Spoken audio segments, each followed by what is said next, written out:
अजर अमर त्रय काल सत्य जो अनंत चेतन, निज अनुभव से जान जात जो शांत तेज घन, निर्विकार निर्द्वंद सदा सर्वोपरि सोई, तेहि पद दर्शक दिव्य रहन युत बोधक जोई। ऐसे मुक्त स्वरूप जो श्री गुरुवर के चरण चित, शीस झुकावत दासे जन्म मरण भय हरण हित। अर्चनी बंदनीय संत समाज, धर्म प्रेमी बंधुओं, श्रद्धा मूर्ति देवियों तथा प्यारे बच्चों, अभी हम व्यवहार परमार्थ की बहुत ही सुंदर बातें श्रवण कर रहे थे। आपके बीच ही मैं कुछ प्रस्तुत विचार करता हूँ। सबसे पहले मैं बताना चाहूँगा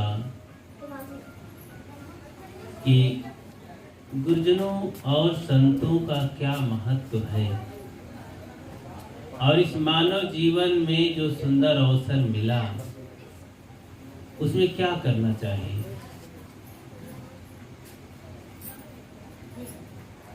आप जेल में कुछ लोग नहीं गए होंगे, कुछ गए भी होंगे, कभी हालचाल जाने होंगे कि जेलों में कई वर्षों से लोग बंद रहते हैं, कुछ महीनों से कुछ दिनों से बंद रहते हैं लोग। तो लगभग सभी लोग दुखी रहते हैं। सभी लोग जानते हैं कि कैद में जो है तो भाई कैद से सब लोग छूटने का प्रयास करते हैं, तो दुखी है, छूट पाते नहीं। ऐसे दुखियों के यहाँ जाकर के एक दानी दाता शरबत पिलाया है, क्योंकि गर्मी का महीना था, वहाँ कौन शरबत पिलाने जाता है। सुंदर ठंडा और सुगंधित गुलाब जल मिला करके साधारण पानी पीते हैं बेचारे गरम, और अपना वहाँ जेल काटते हैं।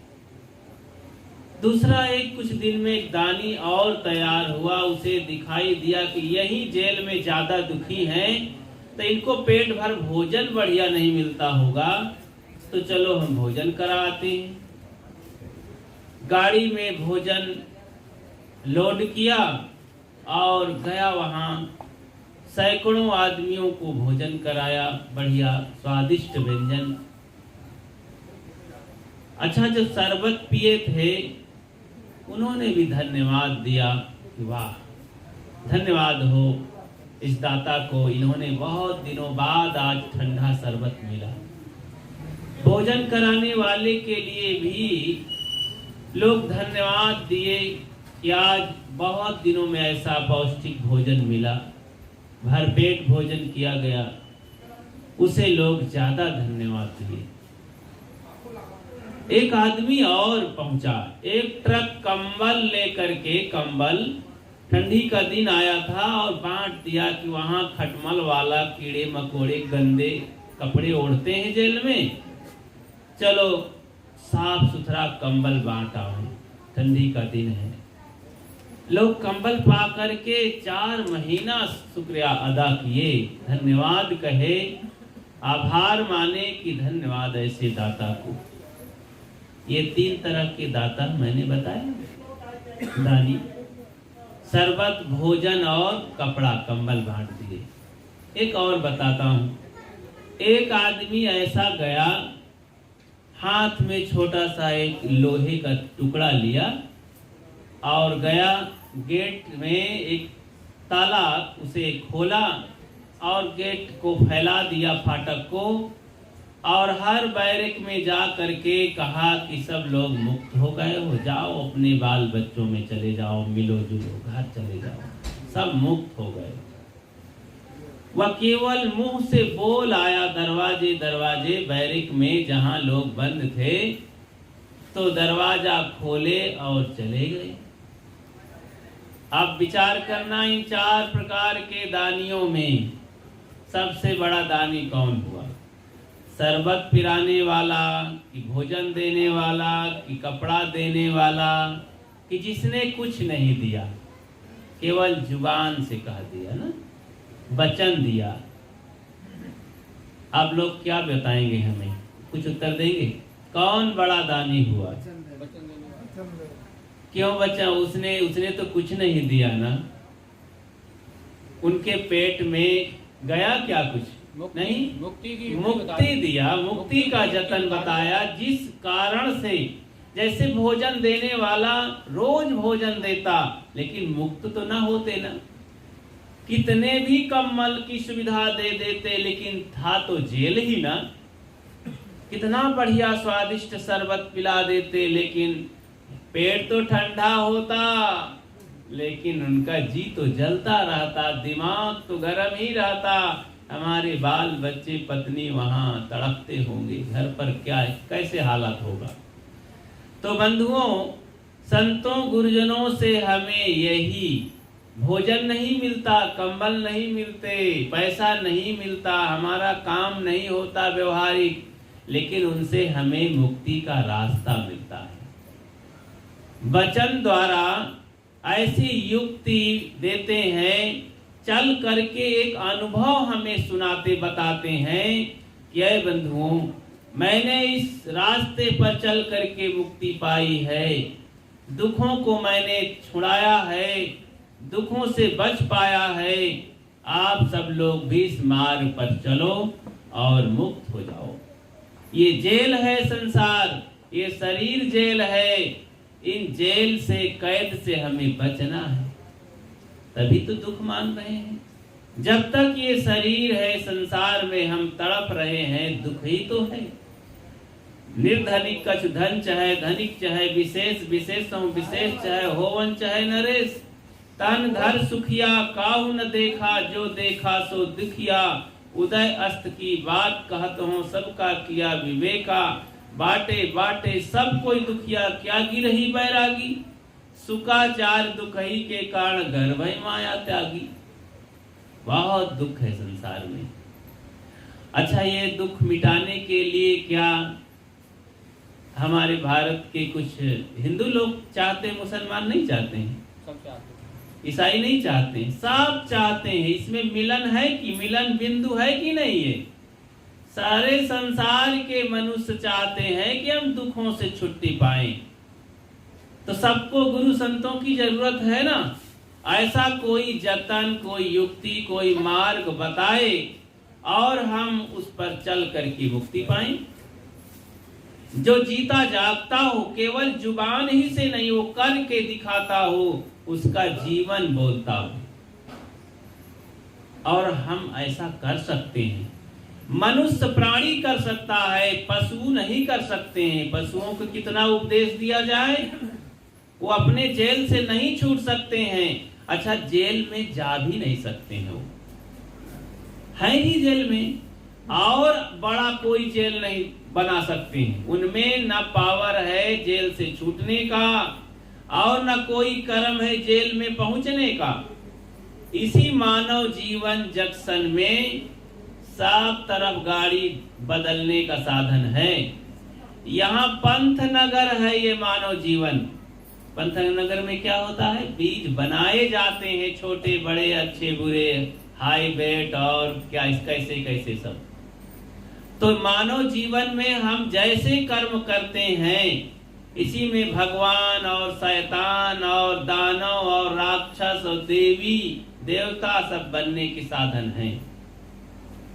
जैसा हम कर्म करते हैं, उसी तरह से हमारे जीवन के संस्कार निर्मित होते हैं, और हमारी ये जिम्मेदारी है। ध्यान दें, ये हमारी जिम्मेदारी है। अच्छा, कैसे मुक्त होते हैं? आप लौकी तो जानते हैं ना, सब्जी जो लौकी होती है, यही जब लौकी सूख जाती है, सूखी हुई लौकी को तुम्बा कहते हैं। एक तुम्बा ले लीजिए लौकी, सूखी लौकी, पानी में डालेंगे तो डूब जाएगी, उतर आएगी।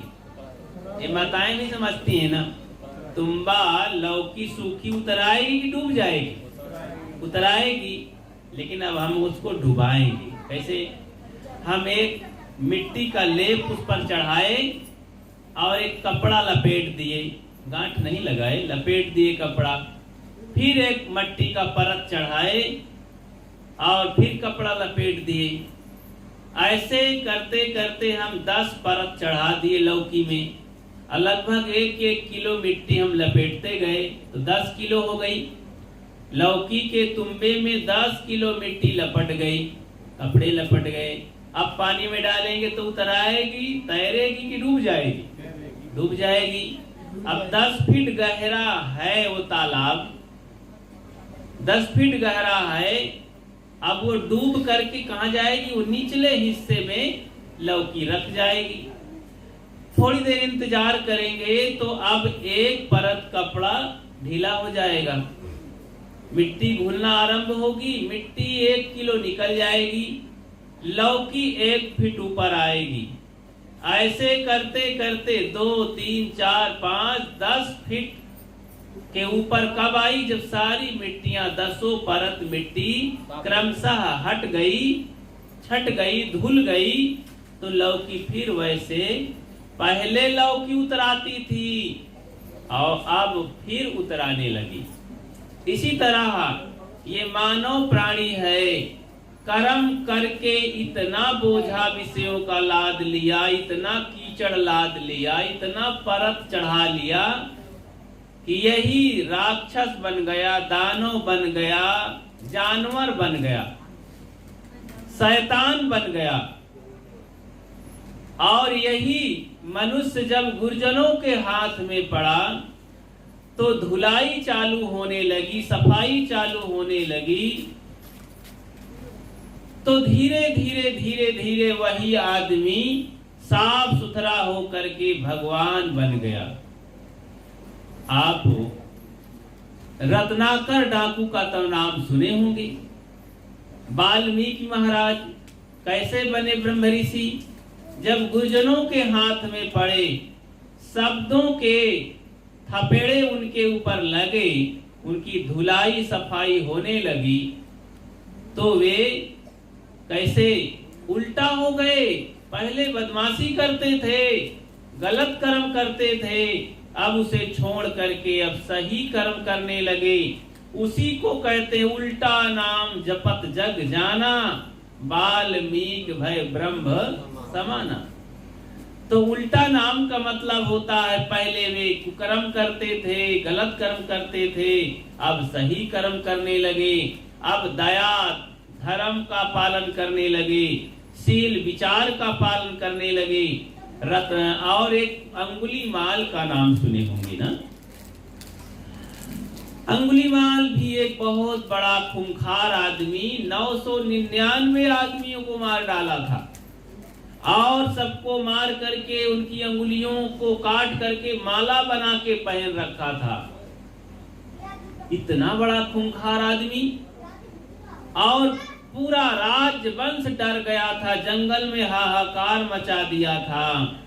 तथागत बुद्ध जंगल की तरफ जाते हैं, जब सुनते हैं कि ऐसा बदमाश है, उस बदमाश से बड़े राजे महाराजे, वो प्रसेनजीत राजा उस समय थे, वो डर गए थे, सेना दौड़ाए थे पकड़ने के लिए, लेकिन पकड़ाई नहीं दिया।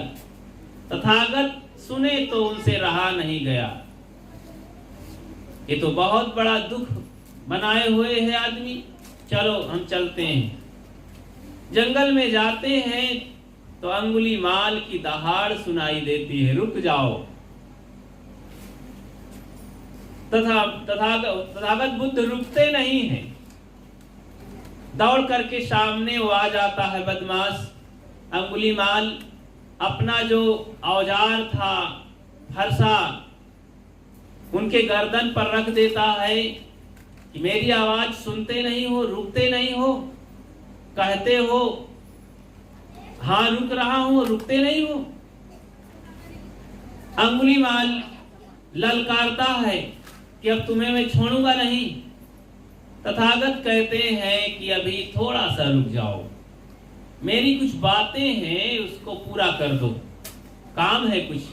बोले क्या है, जल्दी बताओ। ये पौधा है, जंगल में तो थे ना, ये वृक्ष है, इसकी एक डाली हमें काट दीजिए। क्रोध में, आवेश में आकर अंगुलीमाल अपने फरसे से एक ही वार में अलग कर दिया। तथागत ने कहा कि बस एक काम और कर दो, फिर मार ही डालना, तुम्हारे ही हाथ में मैं हूं। अब दूसरा काम क्या है, बोलो जल्दी।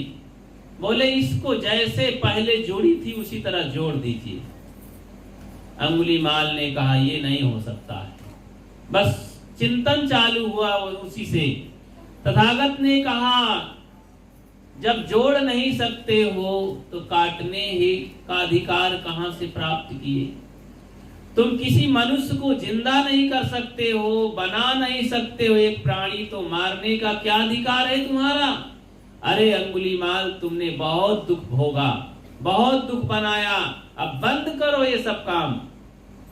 एक चिंतन चालू होता है कि आदमी कोई साधारण नहीं है। आज तक मेरी आवाज सुनने वाले का पसीना निकाल आता था, बेहोश हो जाता था, हार्ट अटैक हो जाता था। ये आदमी डरने का नाम नहीं, इसमें तो ये बात करता है, ये कोई विलक्षण है। बस चिंतन चालू होता है, हृदय परिवर्तन होता है। अंगुलीमाल का पूछता है कि आप कौन हैं? भगवान कृपया बताइए। महात्मा बुद्ध बताते हैं कि मुझे लोग बुद्ध कहते हैं और मैं तुम्हें सुना हूं इसलिए आया हूं, तुम बदलो अपने को। बातचीत होती है, कितनी बात होती है? 2 4 10 मिनट बात हुई होगी, आधा घंटा बात हुई होगी, बस ना। मात्र 10-20 मिनट के, आधा घंटा के सत्संग में इतना बड़ा खूंखार आदमी बदल गया, और बदला ही नहीं, भिक्षु हो गया, फिर सैकड़ों हजारों का वो अनुशासता बन गया। 2 4 10 20 मिनट के, आधा घंटा के सत्संग में रत्नाकर डाकू से वाल्मीकि ऋषि बन गए, ब्रह्म ऋषि बन गए। वाल्मीकि रामायण की रचना करते हैं, जो सही रामायण और पुरानी रामायण हमारे भारतवर्ष में है। हम सत्संग रोज करते हैं, इतने दिनों से सत्संग करते आए, लेकिन हृदय परिवर्तन का नाम नहीं। क्या सत्संग करते हैं, क्या सत्संग सुनते हैं, क्या साधु संगत करते हैं, अगर हमारे जीवन में परिवर्तन नहीं आता है, विचार नहीं बदलता है, गिरता है विचार, तब गिरता है आदमी। जिसने इसे संभाल लिया वो खुद संभल गया। आदमी का विचार गिर गया और कुछ नहीं। दुर्बुद्धि के परिणाम में आज समस्याओं का अंबार लग गया है। हमें संतों से सद्बुद्धि मिलती है। क्या मिलता है? सद्बुद्धि मिलती है।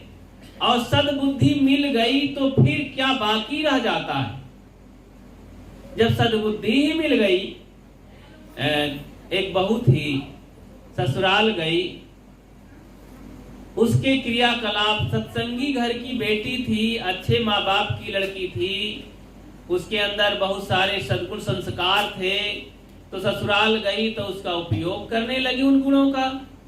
उनके गुणों को देख करके सासू माँ अपना चाबियों का गुच्छा निकाल करके कहा, बेटी अब तू ही घर की मलकिन है, अब तू अपना आराम से जिंदगी गुजर कर, हमें भी खिला, तू भी खा। बहू ने कहा, ठीक है माताजी, ये सब आपका है, लेकिन आपके आज्ञा है तो ठीक है, कोई बात नहीं। तो चाबी ले लेती है। घर में सब संपन्नता थी, भैंस थी, 5 लीटर दूध होता था एक टाइम में, दोनों टाइम में 10 लीटर दूध, और दूध पकाती, मट्ठा बनाती, दही बनाती, घी बनाती, पनीर बनाती, खीर बनाती, खाती पीती। कभी जब मन आवे तो दूध पिया करे, मट्ठा पिया करे, घी खाया करे।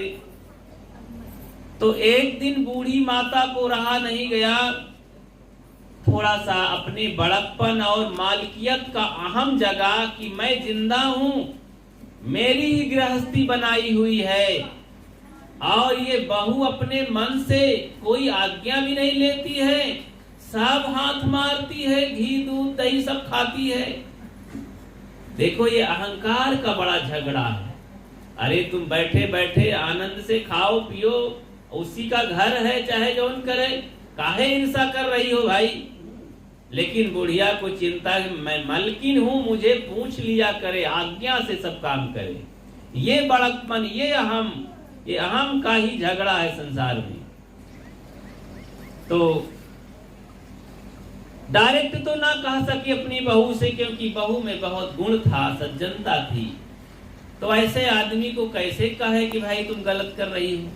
पड़ोस की महिलाओं से जाकर बुढ़िया माता कहती है कि अरे मेरी बहू को कुछ जरा समझाओ तो भाई, इतना नहीं होना चाहिए कि सब खाती रहे मनमानी, कुछ तो आखिर संयम नियम होना चाहिए, सयानों का डर होना चाहिए।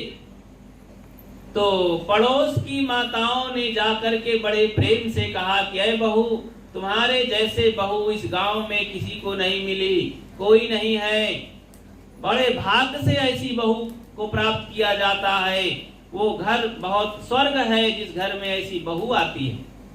लेकिन बहू रानी, एक थोड़ा से कमी है आप में। बोले क्या कमी है माता जी, जल्दी बताओ, मैं सुधारने के लिए तैयार हूँ। बोले तुम्हारी माता की शिकायत है कि घर में दूध होता है, दही मट्ठा घी सब होता है, एक चीज खाया करो। उस बहू ने कहा ठीक है माता जी, आज से आज्ञा सिरोधार है, मैं एक ही चीज खाऊं। तो क्या हुआ कि सुबह होती है, दूध निकालती है, दूध को पकाती है और सब पी जाती है। तो मूलो नास्ति कुतो शाखा, जब मूल ही नष्ट हो गया तो डाल पत्ता कहाँ होगा, फल फूल कहाँ आएंगे। दूध ही पी गई तो मट्ठा कहाँ होगा, घी कहाँ होगा, घी कहाँ होगा। अब बूढ़ी माता को बड़ी परेशानी हुई कि अब जो मट्ठा उट्ठा मिलत रहा वो नहीं मिलेगा, खत्म सब मामला। ये तो बड़ा धोखा हुआ, गलती तो मुझसे ही हुई। अरे मैं बहुत बेकार, इतनी अच्छी बहू रानी को मैंने टोका टाकी की, ये ठीक नहीं किया। बड़ा पश्चाताप होने लगा। फिर से गई पड़ोस की माताओं से कि अरे बहनों, मेरी बहू को समझाओ, उन्हीं का घर है, सब खाया करे, कुछ इसमें गड़बड़ी नहीं है, मुझसे धोखा हो गया, मुझे बड़ा पश्चाताप है। फिर पड़ोस की महिलाओं ने जाकर कहा अरे बहू रानी, तुम्हारी सासू माँ बहुत पश्चाताप में है, आत्मग्लानि कर रही हैं, तुम सब खाया करो, तुम्हारा ही घर है। बहू ने कहा कोई बात नहीं माता जी, जैसी आज्ञा हो। फिर से दूध को पकाती, मट्ठा दही बनाकर सबको खिलाती और खाती, फिर से घर बढ़िया हो गया। देखो यही है बुद्धि, ज्ञान। ज्ञान न होता उस बहू में तो क्रोध आ जाता और सासू माँ को गाली देती, धिक्कारती, गए बुढ़िया, मैं ही सब करती हूँ, बुढ़ापे में तो सठिया गई है। और उल्टा सीधा तो युक्ति से मुक्ति, युक्ति से काम लिया और सांप भी मर गया, लाठी टूटी भी नहीं। बूढ़ी माता का भी सम्मान रह गया और बहू का भी मर्यादा रही। तो बंधुओं, ज्ञान सबसे बड़ा श्रेष्ठ होता है। विचारवान सदैव सुखी रहते हैं। सदगुरु कबीर कहते हैं करौ विचार तो सब दुख जाई, झूठा परिहर केर सगाई, बिना विचारे जो करे सो पाछे पछताए, काम बिगाड़े आपनो जग में होए हंसाए। इसलिए विचार करना चाहिए। कर विचार विकार परिहर तरण तारण सोय, कहां कबीर भगवंत भजनर दुतिया और न कोई। विचार करो और अपने सारे विकारों को, दोष दुर्गुणों को सफाई करो, तो क्या हो जाओगे, तुम ही भगवत स्वरूप हो जाओगे, भगवान हो जाओगे, मालिक हो जाओगे, परमात्मा हो जाओगे। अच्छा है आप मानव जीवन पाकर के पूर्ण मनुष्य बन जाएं, अब मनुष्य ही यहाँ का सर्वश्रेष्ठ, भगवान कहो, देवता कहो, परमात्मा कहो, खुदा कहो, सच्चिदानंद कहो, सब मनुष्य में घटनाएं घटती हैं। तो मनुष्य से बढ़ करके और किसको कहा जाए? और मनुष्य से ऊपर, जिसने मनुष्य से ऊपर बढ़ने की कोशिश किया, इस संसार में मिट्टी में मिल गया। देखो, रावण मनुष्य से बढ़कर के ऊपर बनने की कोशिश किया, मिट्टी में मिल गया। हिटलर, चंगेज खां, यहाँ सब मिट्टी में मिल गए। तो मनुष्य सबसे बड़ा महान प्राणी है। सदगुरु कबीर इसीलिए कहते, मानुष तेरा गुण बड़ा, मास न आवे काज, हाड़ न होते आभरण, त्वचा न बाजन बाज। आए मनुष्य, तेरे गुण ही महान होते हैं। जब मनुष्य में गुण आ जाते तब वो पूर्ण मनुष्य बन जाता है, इंसान बन जाता है। नहीं, मनुष्य की खोल में मानो पशु घूम रहे हैं सब। जब माता से बच्चा जन्म लेता है, लड़की हो चाहे लड़का हो, तो पशु के रूप में पैदा होता है। जैसे पशु का बच्चा गंदे मार्ग से आता है, गंदगी में लिपटा हुआ अबोध होता है, मनुष्य का बच्चा बल्कि पशु से और बदतर पैदा होता है। उसे साल 2 साल लगते हैं खड़े होने में। पशु का बच्चा तो तुरंत चल पड़ता है, वह सेवा नहीं मांगता है। वो मनुष्य का बच्चा बहुत पालन पोषण लेता है, तब कहीं वो योग्य बनता है। लेकिन वही बच्चा 4 से 10-15 साल के बाद जब उसके अंदर विचार विकसित होता है, बुद्धि विकसित होती है, तब वो पाप पुण्य का भागीदार हो जाता है। और वही चाहे तो पुण्य कमा करके, मानवीय बुद्धि कमा करके, मानवता को कमा करके देवता मानव इंसान बन सकता है। अगर वो नहीं कमाया मानवीय बुद्धि, सद्गुण, सदाचार, दया, क्षमाशील, संतोष, धीर, विचार, विवेक, भक्ति, तो वैसे जन्मा था पशु की तरह मर जाएगा जीते खाते। तो हम क्या चाहते हैं? इंसान बनना चाहते हैं कि भला इंसान से विपरीत मानवेतर ही रह सकते हैं, रहना चाहते हैं? बंधुओं, मनुष्य बनने के लिए मेहनत पड़ती है। किसी ने कहा है कि फरिश्ते से बेहतर है इंसान बनना, मगर इसमें पड़ती है मेहनत ज्यादा। फरिश्ते से बेहतर, फरिश्ता माने देवता, फरिश्ते से बेहतर है इंसान बनना। इंसान बहुत ऊंची क्वालिटी है। सदगुरु कबीर ने इसीलिए इंसान से बढ़कर के और कुछ नहीं माना। इंसान बनो बस। इंसान बनने के लिए सारे गुण, दैवी संपदा को लाना होगा। जब आप इंसान बन जाएंगे तो कहीं खोजने नहीं जाएंगे ईश्वर परमात्मा भगवान को। सारे ईश्वर परमात्मा का जो स्टेज पद है, परिणाम है, वो मानव जीवन में घटना घटती है। ये परिणाम है बंधुओं। जैसे कोई अच्छा काम करो, तो जैसे आप बीएड बीटीसी पास कर लो, डिग्री जाकर के दो, तो परिणाम क्या निकलता है? मास्टर का परिणाम। इंजीनियर पढ़ लिए तो इंजीनियरिंग का परिणाम निकल आता है ना। तो ऐसे ही जब आप सद्गुण संपन्न हो गए तो भगवान का परिणाम आता है। भगवान एक पद है। भगवान नाम का अलग से कोई आदमी नहीं पैदा होता है कि वह विलक्षण होता है, आकाश से टपक पड़ता है। इन्हीं मनुष्यों में जब दैवी शक्ति आती है, सद्गुण सदाचार की, पवित्रता की, शील और विचार की, तो उसी में घटना घटती है। उसी में ये परिणाम है बंधु, एक पद है। तो ऐसा कोई भी प्राप्त कर सकता है। जैसे पंडित, पंडित शब्द क्या चीज है? पंडित कोई जाति होती है क्या? अरे जिसकी बुद्धि पंडा हो गई है, जिसकी बुद्धि में चाल चलन में पवित्रता आ गई है, वो पंडित हो गया है। यस्य बुद्धि पंडा तस्य पंडितः। जिसकी बुद्धि में पांडित्य आ गया है, ज्ञान विचार से आच्छादित हो गया है, विचार विवेक करके काम करता है, अपने मन को पवित्र कर लिया है, पांडित्य से भरपूर हो गया, वो पंडित हो गया, ज्ञानी हो गया। दूसरों को भी ज्ञान देता है, स्वयं अपने पवित्र जीवन में रहता है। तो ब्रह्म जानाति ब्राह्मणः, जो ब्रह्म को जाने। अब ब्रह्म कौन है? ब्रह्म कहते बड़े को, तो बड़ा कौन है? ये आत्मा ही, जीव ही सबसे बड़ा है। तो जिसने इसे जान लिया वो ब्रह्म को जान लिया, वो ब्राह्मण हो गया। ब्राह्मण, अब एक तथाकथित ब्राह्मण होता है कि जिस कुल में पैदा हुआ कोई बच्चा उसे लोग ब्राह्मण और पंडित कहने लगते हैं। ये एक परंपरा लोगों की परिपाटी है। तो ब्राह्मण एक पद है, पंडित एक पद है, मनुष्यता एक पद है। इन सारे मनुष्यों में जो ये हाड़ चाम का ये शरीर मिला है मानवीय आकार में, मनुष्य नहीं है लोग। इसीलिए एक बार की घटना है, संत दिन में मसाल जला करके, मसाल सदगुरु कबीर साहब जलाया करते थे मानो। कबीर खड़ा बाजार में लिए लुकाठा हाथ, जो घर जा रहे आपने चले हमारे, जो अपने घर को जला दे वो हमारे साथ चले।